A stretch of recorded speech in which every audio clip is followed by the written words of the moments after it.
topic of the day. Inner peace is the most valuable thing that you could give yourself, that you could give your family, and as a mother, that you could give your children. Your sense of inner peace.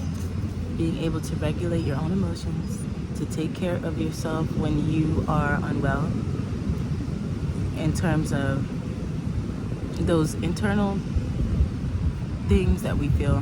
What is it called? Cognitive dissonance. Only you can really ascertain whether you are experiencing cognitive dissonance unless you confide in a therapist.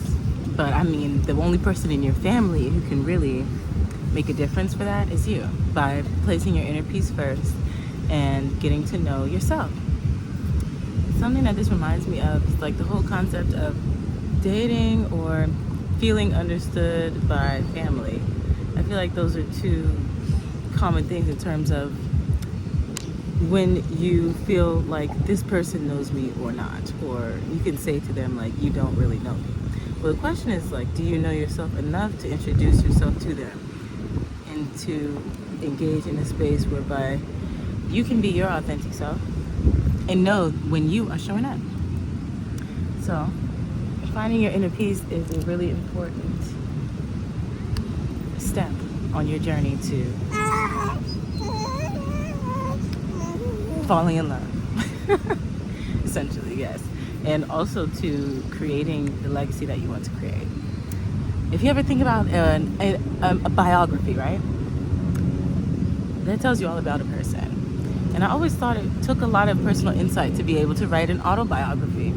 One that really amplifies the person. And it's important to ask yourself, if you were to write your own autobiography, what's some of the language and the verbiage that you would use? You know, sometimes we may say that a person can see better things in us than we see in ourselves, but the challenge and the practice of achieving your inner peace is going within and looking at those elements of yourself that you would be impressed by, that you feel worth a special mention, that you feel that you know have contributed towards the constitution of yourself and the creation of yourself.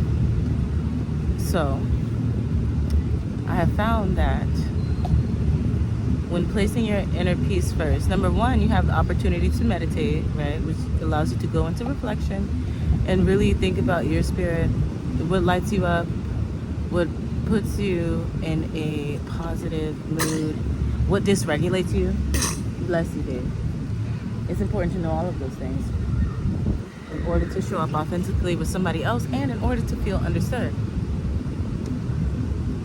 So when we embrace this journey of seeing the parts within ourselves that are worth a special mention and really acknowledging all of the events and people and the characteristics that are central to ourselves, our being, our personalities as we know it, you know, that is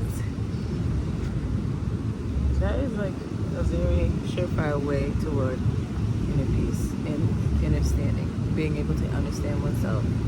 And so far as you know your triggers, know what makes you happy, know how to regulate yourself, and know how to return back to this greatness. So the autobiography, right?